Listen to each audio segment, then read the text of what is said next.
وخير الهدي هدي محمد صلى الله عليه وسلم وشر الأمور محدثاتها فإن كل محدثة بدعة وكل بدعة ضلالة وكل ضلالة في النار.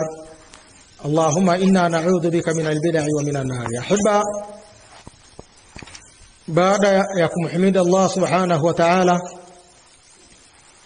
na kumtakia sala na salamu Mtume sallallahu alayhi wasallam, kwanza kabisa hatuna budi kumshukuru Allah kutujalia kuiswali swala hii ya aljumaa. Hii ni neema kubwa miongoni mwa neema ambazo tumeneemeshwa na Allah subhanahu wa ta'ala katika kipindi hichi au katika muda huu, kwani kuna wengi ambao hawakuona umuhimu wa kuacha kazi zao na kuja kumwabudu Allah subhanahu wa ta'ala, wakabaki katika kazi zao, wakabaki katika mapumziko yao. Lakini mimi na wewe Allah ametupa taufiki ya kuiswali swala hii ya Ijumaa. Kwa hakika hii ni neema, na kwa neema hii tunatakiwa kumcha Allah subhanahu wa ta'ala na kumshukuru Allah kwa neema hii ambayo ametupa. Kwa leo mwanadamu anaposikia kwamba kuna fursa ya masomo mahala, ataikimbilia. Mtu anaposikia kuna fursa ya biashara mahala fulani, ataikimbilia fursa hiyo. Kwa nini Muislamu pia asikimbilie fursa ambazo ziko katika mwezi wa Ramadhani? Ndani ya mwezi wa Ramadhani kuna fursa ziko nyingi. Miongoni mwa fursa kubwa kabisa ndani ya mwezi wa Ramadhani ni Muislamu kufunga mwezi wa Ramadhani. Na kufunga mwezi wa Ramadhani ni lazima, ni wajibu, wala sio ombi, wala sio suna. Kufunga mwezi wa Ramadhani ni lazima kwa Waislamu. Ulazima huo unalazimishwa na kitabu cha Allah subhanahu wa ta'ala, Qur'an. Ulazima huo unalazimishwa na hadithi za Mtume sallallahu alayhi wasallam. Lakini pia maafikiano ya Waislamu. Muislamu wa mahala popote duniani, unapomuuliza hukumu ya kufunga mwezi wa Ramadhani, atakwambia kufunga mwezi wa Ramadhani ni lazima, ni faradhi. Dalili ziko nyingi katika kitabu cha Allah, lakini miongoni mwa aya ambayo huwa inasomwa mara kwa mara ni aya ambayo tumeisoma hata katika khutba. Allah anasema, ya ayyuhalladhina amanu kutiba alaykumus siyam, enyi ambao mmeamini mmelazimishwa kufunga, mmefaradhishiwa kufunga. Kwa kufunga ni faradhi, kufunga ni lazima kwa maelezo haya ya Allah subhanahu wa ta'ala.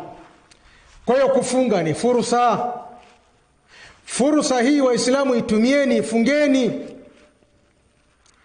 Japo kuna baadhi ya watu wanazungumza maneno mabaya. Mtu anasema wanaofunga ni wale ambao hawana chakula. Mimi nina chakula nyumbani kwangu, kuna haja gani ya kufunga? Mpaka nifunge, nimekosa nini? Na anayezungumza maneno hayo ni mtu mwenye jina la Kiislamu. Ukimuuliza unaitwa nani, atakwambia naitwa Juma, naitwa Rajabu, naitwa Ali. Lakini ndiye anayezungumza maneno haya kwamba yeye ana chakula cha kutosha, hana haja ya kukaa na njaa. Wanaofunga ni wale ambao hawana chakula. Maneno haya ni maneno ya kikafiri. Maneno haya ni maneno mabaya. Maneno haya ni maneno maovu. Muislamu hatakiwi kutokwa na maneno kama haya. Kufunga ni faradhi, ni ibada. Kufunga ni lazima, Waislamu wafunge. Kwa hiyo kufunga ni fursa. Na unapofunga unapata malipo makubwa mbele ya Allah subhanahu wa ta'ala. Allah anasema katika hadithi al-Qudusi kwamba matendo yote ya mwanadamu ni yake. Umeshaelezwa ukiswali unapata nini, ukitoa zaka unapata nini, kila kitu kimeelezwa. Allah anasema illa saumu, isipokuwa funga, fa innahu li, funga ni yangu mimi, wa ana ajizi bihi, na mimi ndiyo nitakayotoa malipo ya funga. Na kwa uhakika yeye ndiye anayejua kwamba nani kafunga na nani hajafunga. Wewe mwanadamu hautojua fulani kafunga na fulani hajafunga. Mtu anaweza akaingia ndani akala chakula chake akashiba, akatoka amefuta midomo yake, anasema leo funga ni kweli, funga ni kali kweli, na wewe kaamini kwamba huyu mtu leo kazidiwa na funga, lakini kala. Lakini anayefahamu kwamba nani amefunga na nani hajafunga ni Allah subhanahu wa ta'ala.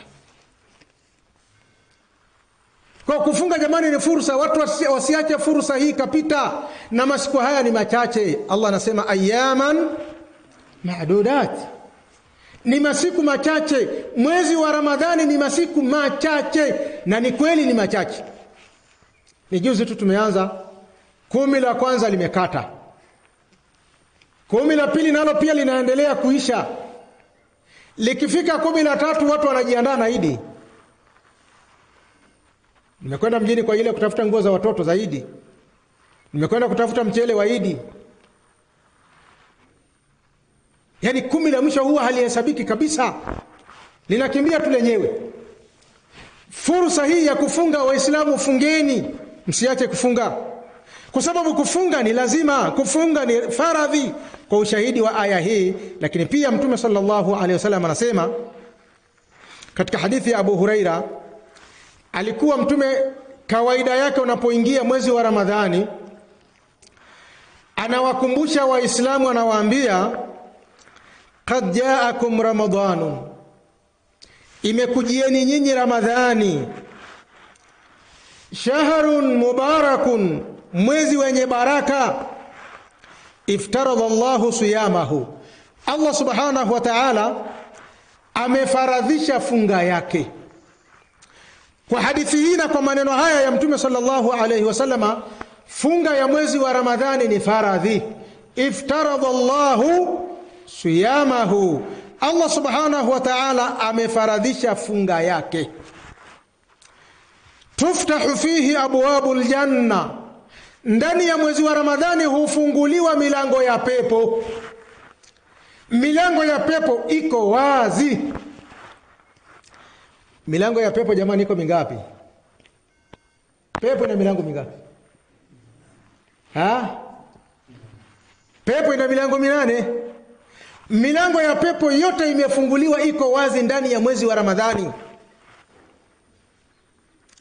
Watughlaqu fihi abwabul jahim, na ndani ya mwezi wa Ramadhani hufungwa milango ya moto, inafungwa. Hakuna mlango wa moto ambao uko wazi katika mwezi wa Ramadhani mpaka Ramadhani itakapoisha. Milango ya moto iko mingapi? Iko 7.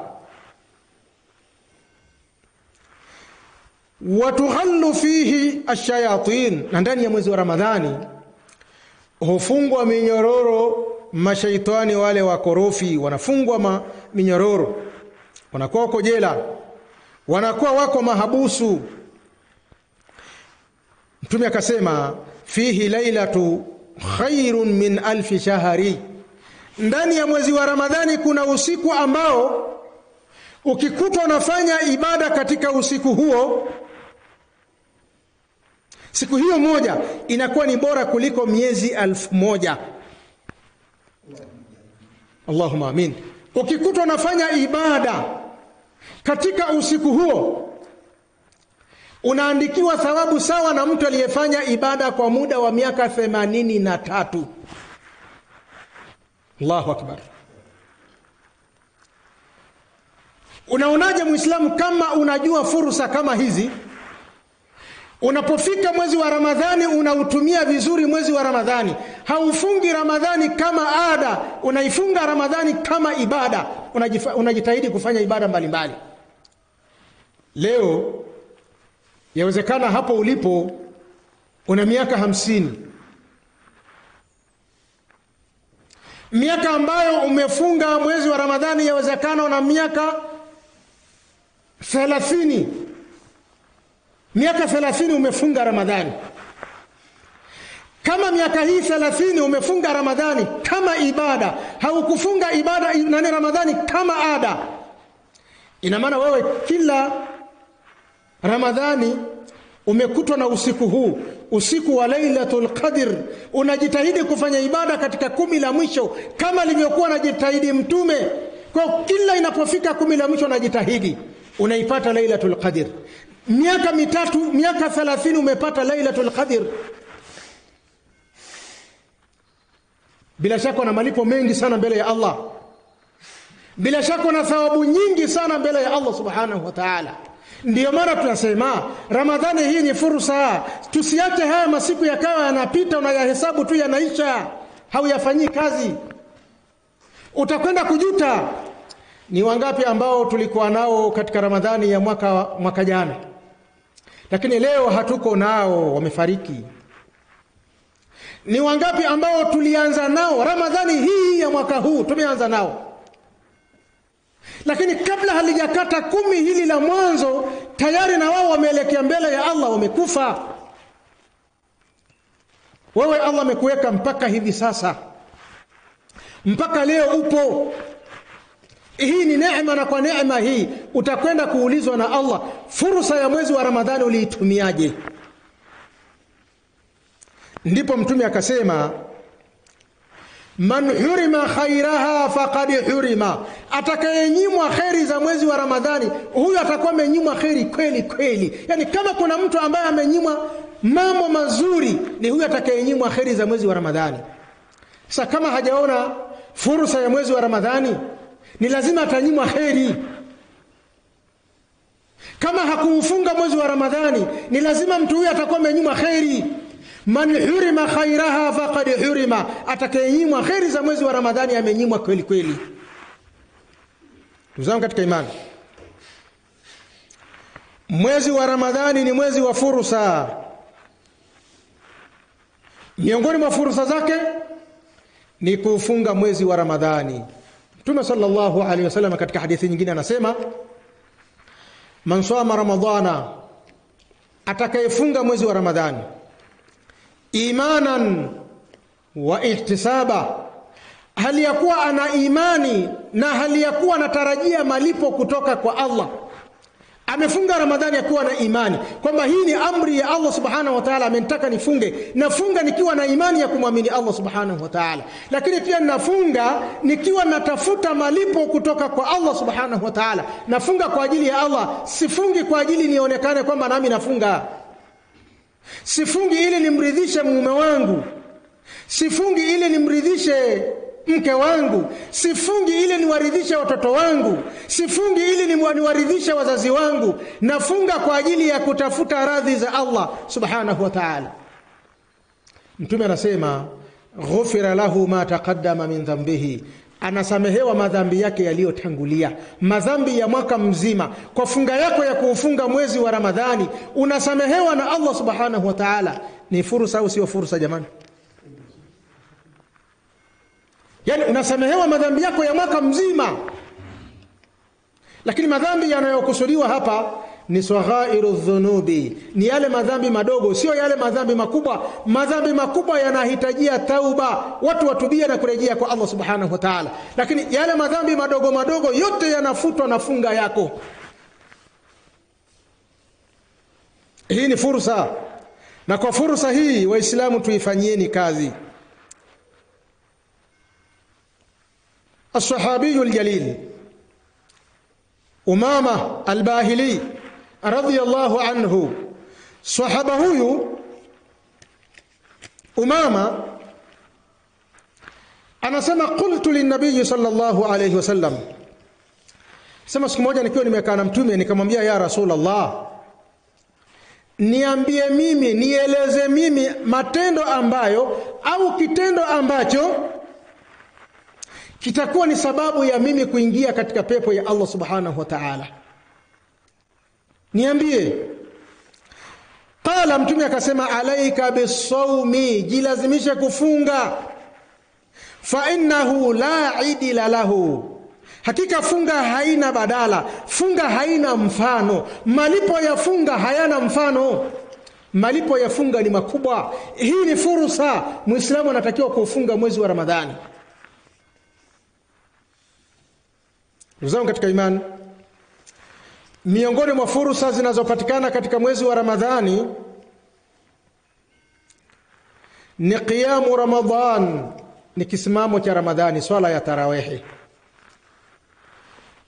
Huyu mara nyingi huwa mimi namuita mgombea mwenza. Huyu ni mgombea mwenza wa Ramadhani. Inapoingia Ramadhani na yeye anaingia, Ramadhani kiondoka na yeye anaondoka. Kusimama kisimamo cha tarawih, hii ni fursa Muislamu anatakiwa itumie vizuri. Mtume sallallahu alayhi wasallam anasema, man qama ramadhana, yeyote atakayesimama kuswali kisimamo cha Ramadhani, yeyote atakayesimama kuswali swala ya tarawih imanan, akiwa ana imani, wa ihtisaba, na hali ya kuwa anatarajia malipo kwa Allah subhanahu wa ta'ala kwa kitendo chake cha kusimama kuswali tarawih, anakusudia kupata malipo kutoka kwa Allah, ghufira lahu ma taqaddama min dhanbihi, anasamehewa madhambi yake yaliyotangulia. Kwanza yalipigwa chini na ile funga ambayo anafunga, madhambi yamepigwa chini, hana madhambi.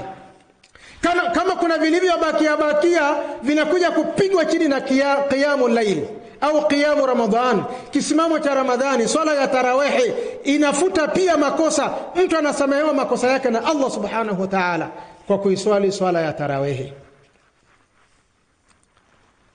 Lakini leo watu wamekuwa ni wavivu. Watu wamekuwa ni wavivu wa kuiswali swala ya tarawih. Mtu anapofuturu anajichokea, analala, anaacha kuswali tarawih, anamuacha mwenza wa Ramadhani. Hii ni fursa, miongoni mwa fursa za mwezi wa Ramadhani ni kuswali swala ya tarawih. Ndugu zangu katika imani, ilazimisha nafsi, ibane nafsi. Nafsi huwa haipendi mambo mazuri, nafsi huwa haipendi kufanya ibada. Nafsi inatakiwa kulazimishwa, na unapoilazimisha nafsi kufanya ibada, inafikia mahala inapenda kufanya ibada. Ilazimishe, usiache kuswali tarawih. Malipo yake ni makubwa. Kwanza unasikiza Qur'ani ya Allah inasomwa kwenye tarawih. Lakini pili, kisimamo chako hicho inakuwa ni sababu ya wewe kusamehewa makosa yako na Allah subhanahu wa ta'ala. Hii ni fursa, tuitumie ni fursa hii. Na ili hii iwe ni fursa kwako wewe na upate malipo haya, Muislamu anatakiwa kusimama na imamu mwanzo wa swala mpaka mwisho. Lakini kuna baadhi ya watu, mwingine anaswali raka 2 anaenda zake, mwingine anaswali raka 4 anaenda zake, mwingine anaswali raka 6 anaenda zake, mwingine anaswali raka 8 anasema mimi bwana nitakuja kuamka usiku. Kwa hiyo anakatisha kuswali pamoja na imamu, anaacha witri. Huyu atakosa haya malipo. Mtume sallallahu alayhi wasallam anasema, man qama ma'al imami hatta yansarifa. Unakwenda kulala, unakoroma, kule kalamu inaendelea kufanya kazi, naandika kwamba wewe uko ndani ya ibada paka patakapokucha, kwa sababu tu umeswali swala ya tarawih pamoja na imamu mpaka akamaliza. Kwa usikatiza ndani katikati hapo kwamba bwana mimi nitakuja kuswali usiku, kwa hiyo sitakiwi kuswali witri. Swali na imamu mpaka witri. Ukitaka kuamka usiku utaendelea kuswali swala zingine, hautoswali witri, utaswali swala zingine. Utaswali swala zako mathna, raka 2 raka 2 raka 2 mpaka utakavyojaliwa na Allah subhanahu wa ta'ala. Ukimaliza hautoswali tena witri, ile witri yako uliyoswali na kutosha. Kwa usiache kuswali pamoja na imamu mpaka kumaliza swala, kwa sababu hii ni fursa, na fursa hii itumie fursa hii vizuri. Miongoni mwa fursa zinazopatikana katika mwezi wa Ramadhani ni al-inayatu biqira'ati al-Qur'an al-Karim. Ni Muislamu kufanya bidii ya kuisoma Qur'ani ya Allah subhanahu wa ta'ala ndani ya mwezi wa Ramadhani. tilawatan, kwa kuisoma, wa hifdhan, na kwa kuhifadhi, wa tafsiran, na kwa kujifunza tafsiri yake. Ndani ya mwezi wa Ramadhani Muislamu anatakiwa itumia fursa hii ya kuisoma Qur'ani ya Allah Subhanahu wa Ta'ala. Qur'ani imeshushwa katika mwezi wa Ramadhani. Qur'ani unapoisoma katika masiku mengine unapata thawabu. Ndani ya mwezi wa Ramadhani thawabu zake zinakuwa ni nyingi. Salafuna salih, waja wema waliotangulia, wao walikuwa inapoingia Ramadhani wanakazana katika kuisoma Qur'ani sana. Unaambiwa Imam Shafi'i rahimahullahu ta'ala, yeye alikuwa ndani ya mwezi wa Ramadhani anahitimisha Qur'ani mara 60. Kwa maana kila siku anahitimisha Qur'ani mara 2. Kila siku anaanza suratul Fatiha mpaka suratul Nas, anarudia tena kuanzia suratul Fatiha mpaka suratul Nas. Kila siku anahitimisha Qur'ani mara 2. Wewe Muislamu ndani ya mwezi wa Ramadhani unahitimisha Qur'ani mara ngapi? Tashabbahu bilkirami in lam takunu mithlahum fa inna tashabbuha bilkirami falahun. Jifananisheni na waja wema, jifananisheni na watu wema, hata kama hamtokuwa kama wao, hata kama hamtaweza kufanya kama wao. Fa inna tashabbuha bilkirami falahun, hakika kujifananisha na wema ni kufaulu. Tujifananisha na hawa maimamu. Kuna ambao walikuwa wanahitimisha Qur'ani ndani ya siku moja mara 1, ndani ya siku moja mara 2. Wengine walikuwa wanahitimisha Qur'ani ndani ya siku 3, wengine walikuwa wanahitimisha Qur'ani ndani ya siku 5, wengine walikuwa wanahitimisha Qur'ani ndani ya siku 10. Kwa hiyo watu walikuwa wanatofautiana kutokana na ule wepesi wa mtu katika kuisoma Qur'ani. Kwa Muislamu kuisoma Qur'ani ndani ya mwezi wa Ramadhani ni fursa. Isome Qur'ani ya Allah Subhanahu wa Ta'ala. Mtume sallallahu alayhi wasallam anasema, man qaraa harfan min kitabillah, atakayesoma herufi moja katika kitabu cha Allah, atakayesoma herufi moja katika Qur'an, falahu hasana, anapata jema moja. Wal hasanatu bi'ashri amthaliha, na jema moja linalipwa 10 mfano wake. Kisha Mtume akasema, la aqulu alif lam mim harfun, sisemi alif lam mim hii ni herufi moja, walakin alif harfun, lakini alif ni herufi, wa lam harfun, na lam ni herufi, wa mim harfun, na mim ni herufi. Kwa mtu anaposema alif lam mim anakuwa amesoma herufi ngapi jamani? Herufi ngapi? Anakuwa amesoma herufi 3. Amelipwa thawabu ngapi? Thawabu 30. Sikwambii unaposoma peji nzima, sikwambii unaposoma peji 2, sikwambii unaposoma juzu 1, sikwambii unaposoma juzu kadhaa, sikwambii unapohitimisha Qur'ani msahafu mzima. Unapata thawabu kiasi gani? Hii ni fursa au sio fursa jamani? Fursa hii tuitumieni, tusiache masiku haya yanapita na hali ya kuwa hatusomi Qur'ani ya Allah Subhanahu wa Ta'ala. Tuisomeni Qur'ani ya Allah Subhanahu wa Ta'ala. Tusikae mbali na Qur'an, tusikae mbali na kitabu cha Allah Subhanahu wa Ta'ala. Tunapokaa mbali na Qur'ani ya Allah Subhanahu wa Ta'ala, tunakuwa tumeihama Qur'an, na walioihama Qur'ani wameshtakiwa na mtume mbele ya Allah Subhanahu wa Ta'ala. Sasa wewe jihesabu, wewe mwenyewe unaijua nafsi yako. Qur'ani unaisoma au hausomi? Umeihama au haujaihama? Na kama umeihama unashtaka mbele ya Allah, umeshtakiwa na Allah, umeshtakiwa na mtume sallallahu alayhi wasallam, utakwenda kujibu nini? Unaposhtakiwa ni lazima ukajibu mashtaka. Allah anasema, amelinukuu shtaka hilo, anasema, waqala ar-rasulu ya rabbi inna qaumi ittakhadhu hadha al-Qur'ana mahjura, na amesema mtume, Mola wangu, hakika watu wangu wameifanya Qur'ani hii ni hamo, wameihama Qur'ani yako, wamekihama kitabu chako, hawana muda wa kuyasoma maneno yako ya Allah. Hili ni shtaka tumeshtakiwa kwa Allah Subhanahu wa Ta'ala.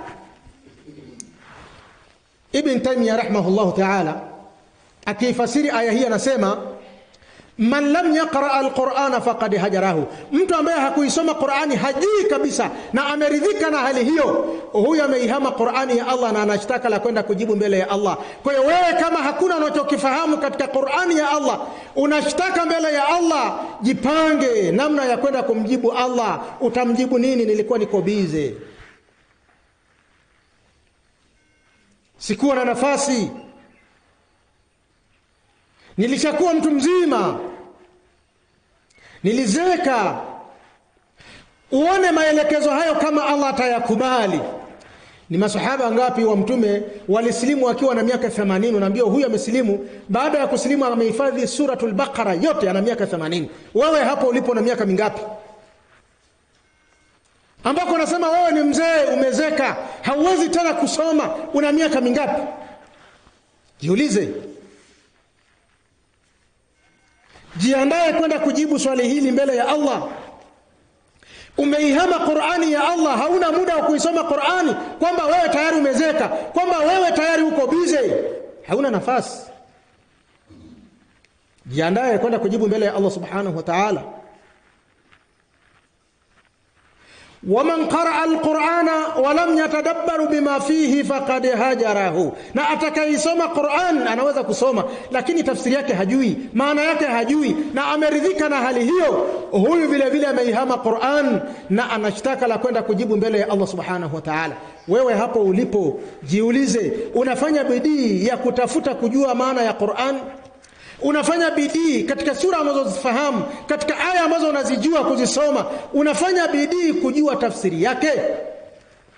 Au umeridhika na hali hiyo? Kama umeridhika na hali hiyo, wewe umeihama Qur'ani na unashtaka la kwenda kujibu mbele ya Allah, panga namna ya kwenda kumjibu Allah subhanahu wa ta'ala.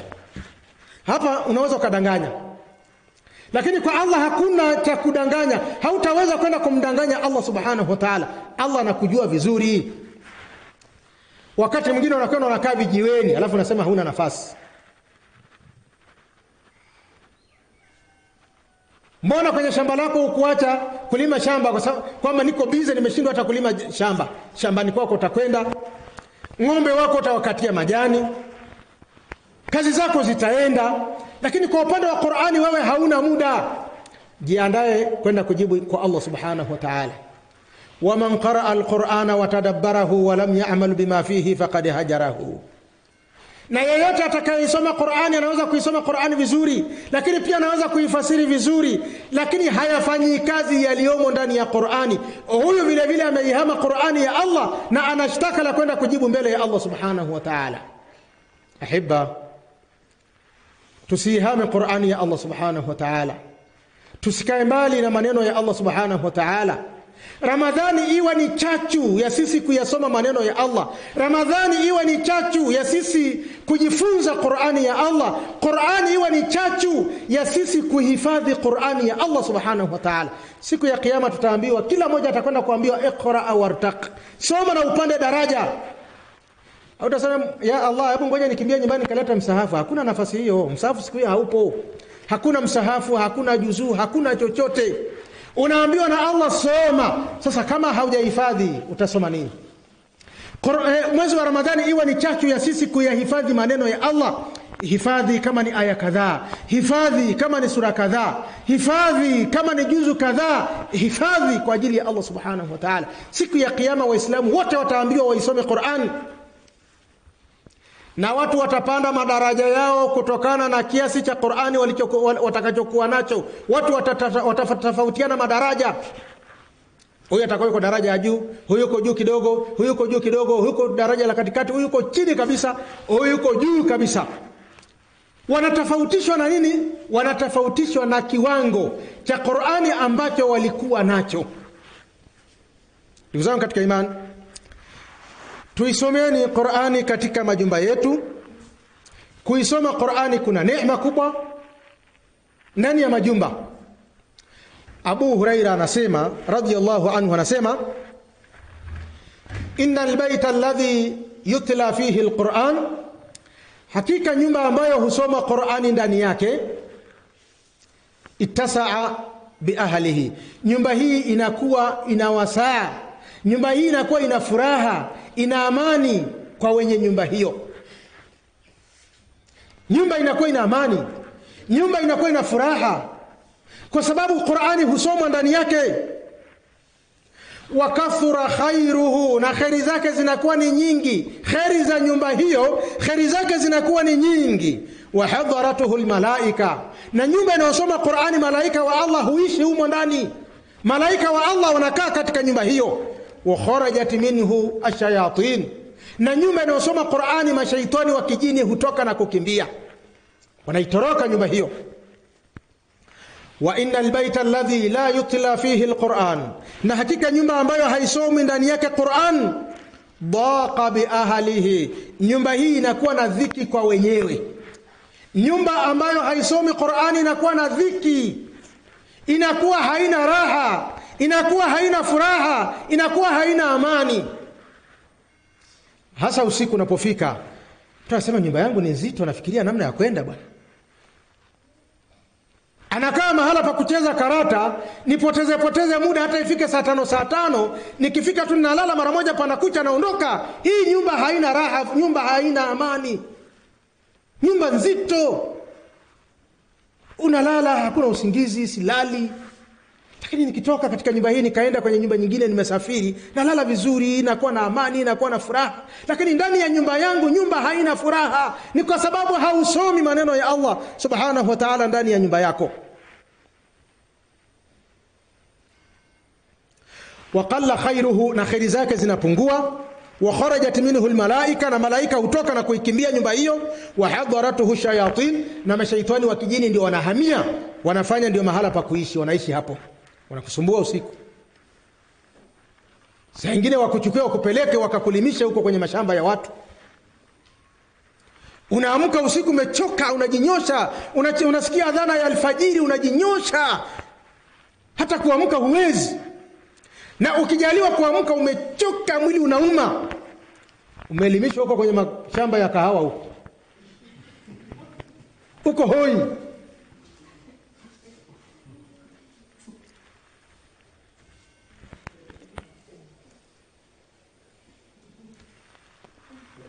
Nyumba inakuwa ni nzito. Ndani ya nyumba yako mara unasikia kuna watu wanaoga, ukienda bafuni hakuna mtu. Ndani ya nyumba yako unasikia kama vile kuna watu wanapika chakula kabisa, wanashia chakula kinapikwa mpaka na harufu ya chakula unasikia, unatoka naangalia jikoni hakuna mtu. Baadaye unasikia watu wanakula chakula, unasikia watu wanakula chakula. Bado kuna watu wanakula chakula, ni wapi? Hakuna mtu. Wakati mwingine unahisi kama kuna mtu amelala jirani yako hapo. Mauzauza haya yote ni kwa sababu hatusomi Qur'ani katika majumba yetu.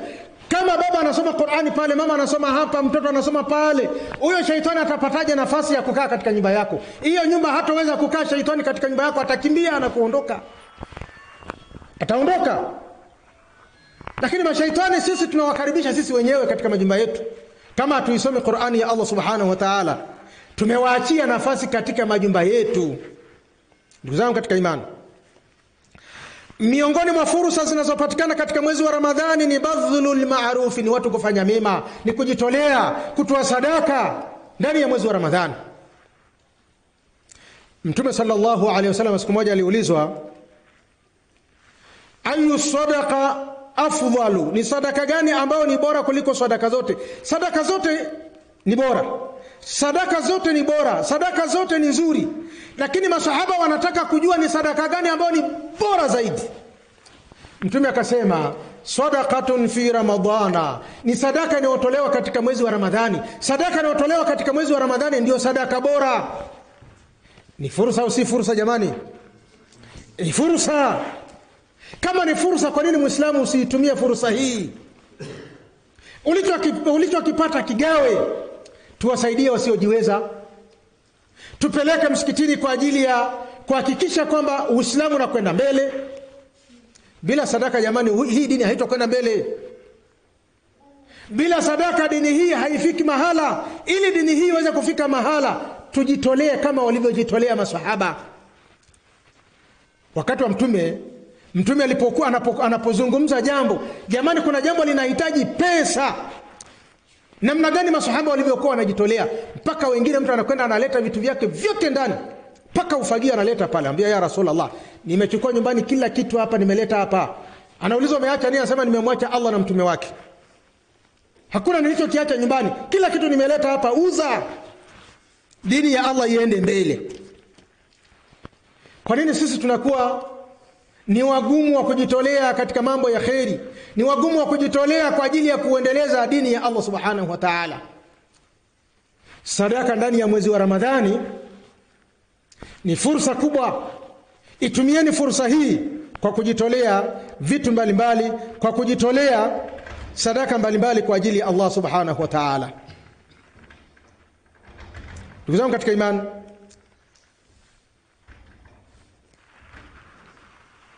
miongoni mwa fursa zilizoko katika mwezi wa Ramadhani ni mtu kuyahuisha 10 la mwisho katika mwezi wa Ramadhani. Allah akikufikisha huko hai, masiku hayo 10 au 9 yahuishe kwa ibada. Ndivyo alivyokuwa anafanya Mtume sallallahu alaihi wasallam. Kaa itikafu katika masiku 10 katika 10 la mwisho. Ndivyo alivyokuwa anafanya Mtume sallallahu alaihi wasallam. Mtume alikuwa anakaa itikafu katika 10 la mwisho. Usiku halali hata kidogo, masiku yote 10 halali hata kidogo. Aisha radhiallahu anhu anasema, kana Rasulullah sallallahu alayhi wasallam, alikuwa Mtume sallallahu alayhi wasallam, idha dakhala al-ashr al-awakhir min Ramadhana, linapoingia 10 la mwisho katika mwezi wa Ramadhani, ahya al-laila, anauhuisha usiku kwa ibada halali, wa aiqadha ahlahu, na anawaamsha watu wake anawaacha wanalala. Ikifikia labda saa 8 saa 9 anawaamsha kwa ajili ya kumwabudu Allah subhanahu wa ta'ala. Wa shadda al-mizara, na anakaza vizuri kikoi chake kwa ajili ya kisimamo kirefu ndani ya 10 la mwisho katika mwezi wa Ramadhani. Na Muislamu unaompenda Mtume, unayemfuata Mtume, fanya kama alivyokuwa anafanya Mtume sallallahu alaihi wasallam. Katika riwaya nyingine ya Muslim, Aisha anasema, kana yajtahidu fil ashri al-awakhir ma la yajtahidu fi ghairihi, alikuwa Mtume sallallahu alayhi wasallam akijitahidi katika 10 la mwisho kuliko alivyokuwa anajitahidi katika 10 mengine katika mwezi wa Ramadhani. Ndugu zangu katika imani, miongoni mwa fursa za mwezi wa Ramadhani ni al-inayatu bil usra ta'liman wa tarbiyatan. Ni Muislamu kufanya umuhimu wa kukaa na familia. Mwezi wa Ramadhani ndio mwezi ambao mnaweza mkakutana kwenye mlo mmoja familia nzima. Baba yupo, mama yupo, watoto wapo, wanafuturu pamoja. Hii ni fursa, itumieni katika kuelekezana mambo ya dini. Itumieni katika kuwafundisha watoto dini. Itumieni katika kuwaelekeza watoto kumjua Allah subhanahu wa ta'ala. Itumieni katika kuwaelekeza watoto watambue namna ya kuiendeleza hii dini. Watoto wangu, hebu kila mmoja akipambana huko anakopambana, kila mwisho wa mwezi aniletee shilingi 20,000 hapa kwa ajili ya kuendeleza dini ya Allah subhanahu wa ta'ala. Wape maelekezo haya, wahimize wawe ni wenye kuisimamia dini ya Allah subhanahu wa ta'ala. Au tarbia, malezi. Unawalea watoto wako, unawaeleza mambo yanayohusiana na tarbia, kwamba dunia jamani imeharibika, watoto huko nje kuna 1 2 3 4 5, ogopeni haya mambo, kaeni mbali na mambo haya. Tarbia. Utumie mwezi wa Ramadhani kama fursa ya kuweza kuwafundisha watoto wako dini. Utumie mwezi wa Ramadhani kama fursa ya kuweza kuwalea watoto wako katika malezi.